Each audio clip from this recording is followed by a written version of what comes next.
Hello everyone, this is AndresRestart, and we just got what is technically a rumor, but probably a leak for the next brand new 3D Zelda. I'm not talking about the theorized remake for the 40th anniversary, we're not talking about that today. We are talking about the next open-air Zelda game. We just got some pretty significant info about this game. It's probably true based off the track history from this source here, and it's very exciting with some very huge implications, so that's what we're breaking down today.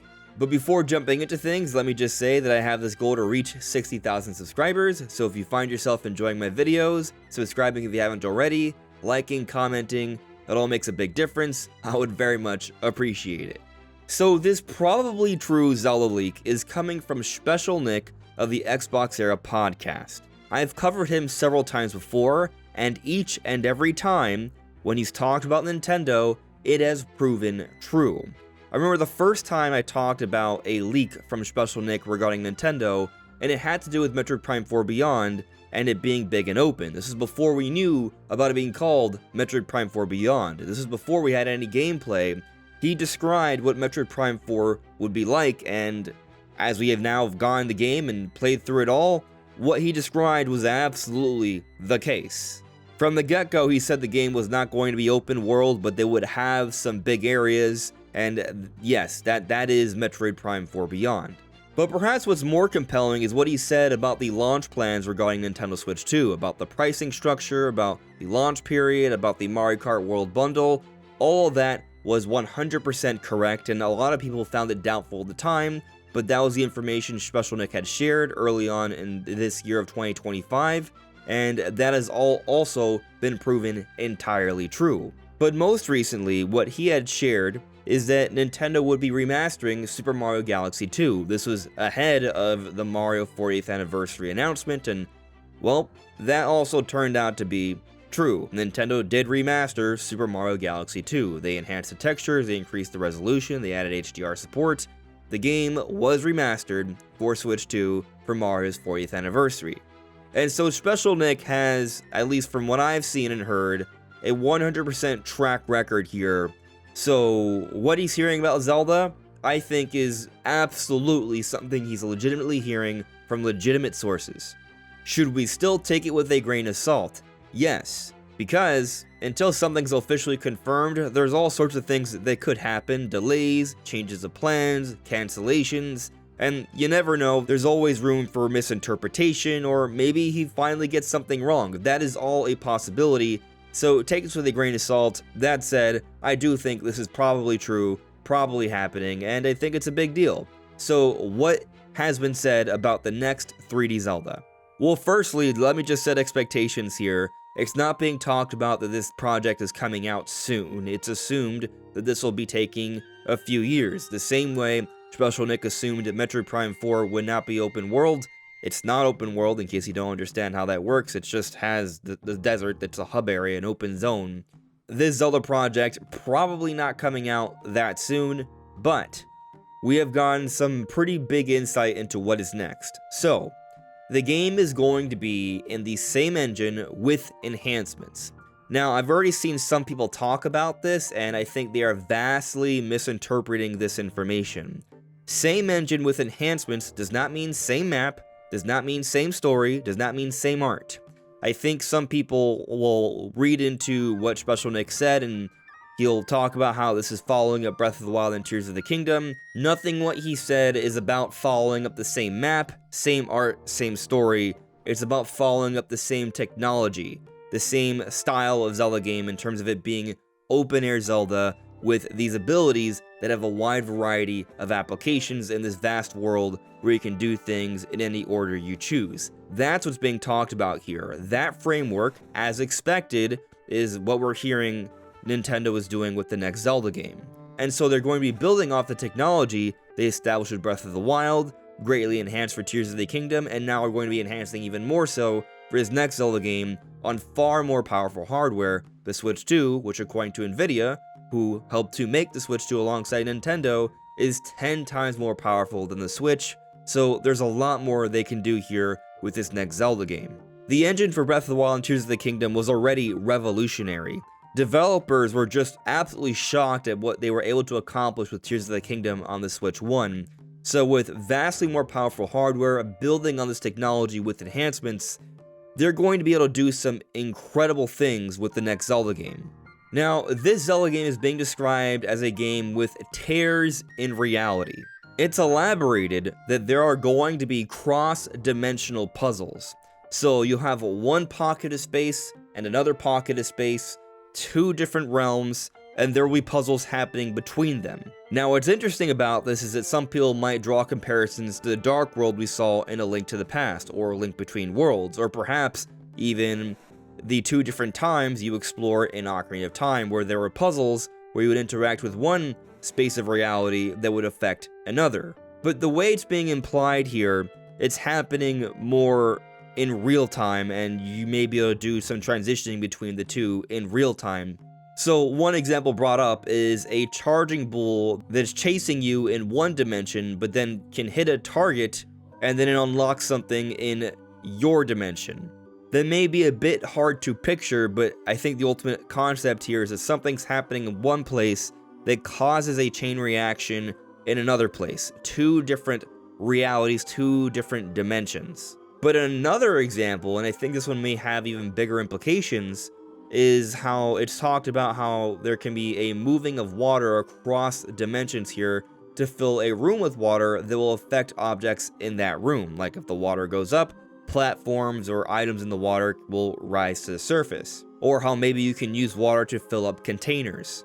Now, what I find interesting about this, if they're going to play a little bit more with using liquid, that could be a sign of some significant advancements with the next Zelda game from a physics perspective. We were unable to go underwater in Breath or Tears of the Kingdom. There wasn't too much manipulation with the water. You could technically freeze water or create icicle platforms with Cryonis in Breath of the Wild.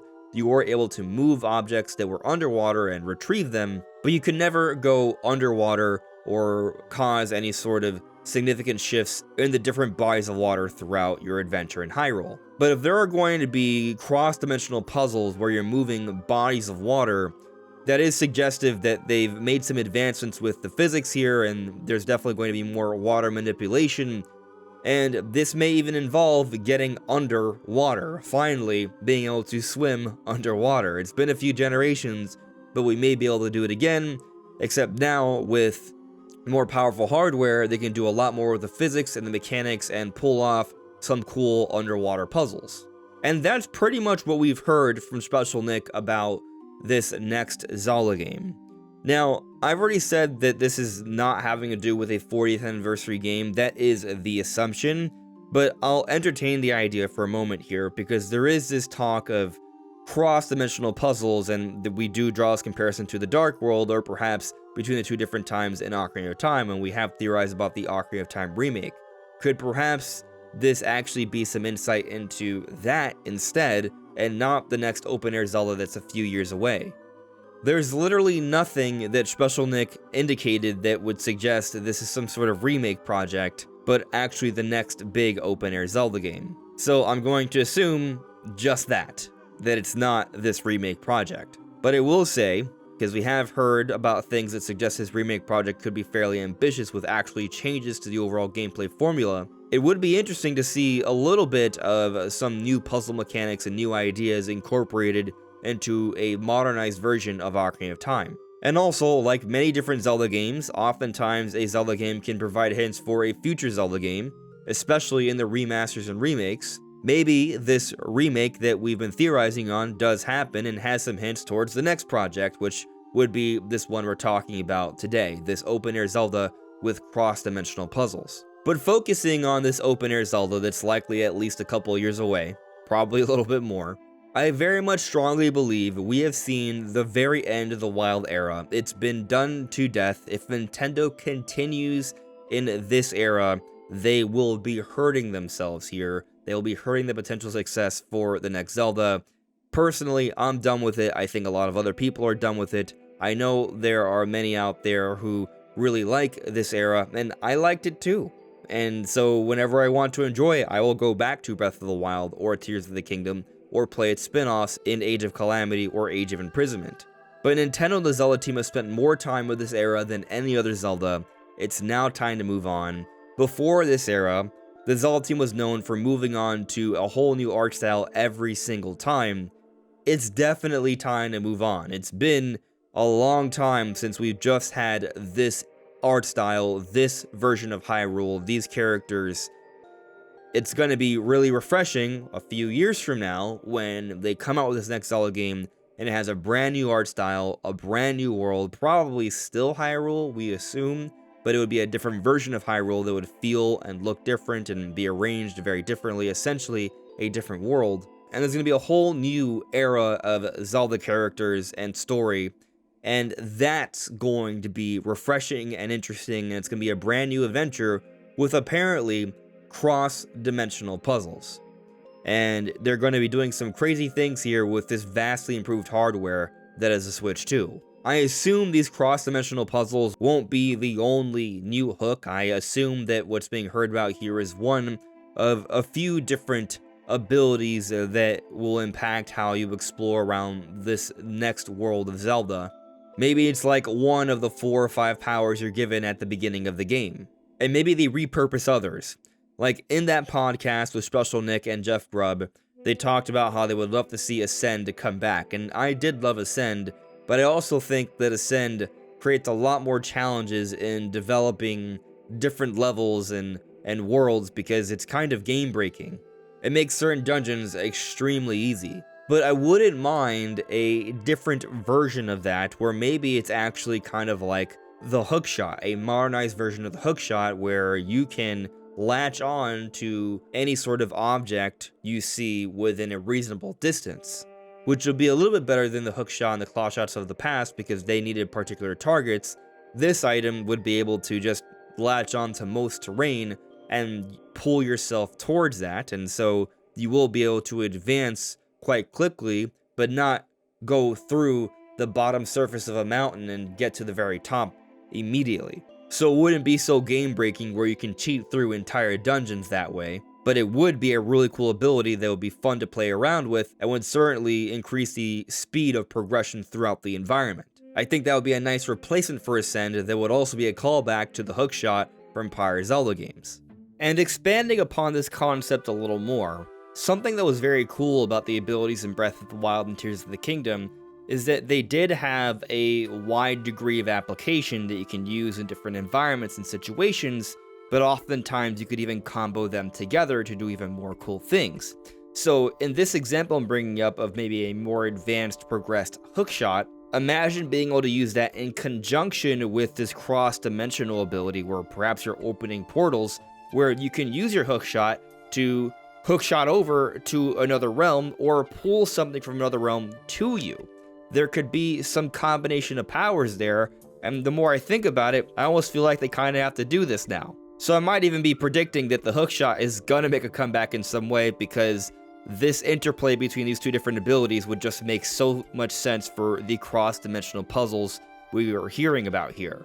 And I'll also throw out the idea that since this is going to be on more powerful hardware, they are going to be able to make bigger environments, and a limitation of this hookshot will be the distance you can reach. So making bigger environments with higher ceilings, further walls, where it won't be reasonable to just hookshot over, they'll be able to create those environments more easily with better hardware.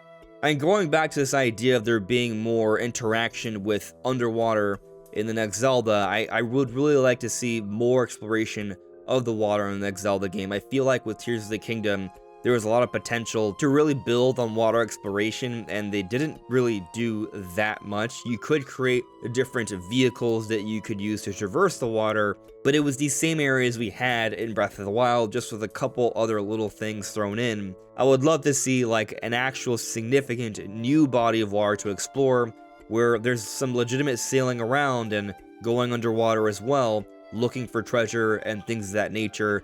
Not a full-on Wind Waker, but a little bit of that energy would be very much welcomed. And since this video is pretty much focused on this next open-air Zelda, I'll just share this personal desire of mine for the next Zelda game. We did hear in a recent interview with Aonuma how we should take a look at Age of Imprisonment for some hints about the next Zelda project, and I do feel that something that they should take away from the Warriors series is better combat. I've always felt that with Breath of the Wild and Tears of the Kingdom, when it came to the sword combat mechanics and just the weapon mechanics, they were very limited. They left quite a bit to be desired there. We look at other games like games from the From Software series, for example, and combat there is a lot more satisfying. Now, I don't want to say anything to take away from the extra elements in Breath and Tears that really add to combat, like when you take advantage of the physics and all the different things in your environment. That certainly makes things very interesting. I think they should build on that as well. But I also think the core base combat structure, how you use your sword, your different options to evade and block, and having different attack combo strings, not just the one, I think expanding upon that would make combat a lot better. So they had a lot of that in Age of Imprisonment. Definitely expand on that for the next Zelda game. I think that would make the game, just quite frankly, even more fun. But I think this new 3D Zelda leak is a very interesting one. It's a very interesting start to the year. Who knows what else we'll learn throughout this year. I'll be covering it here, so if you're new, make sure to subscribe, stay tuned, but let me know what you all think of this latest info. I'll see you all really soon. Take care. Bye.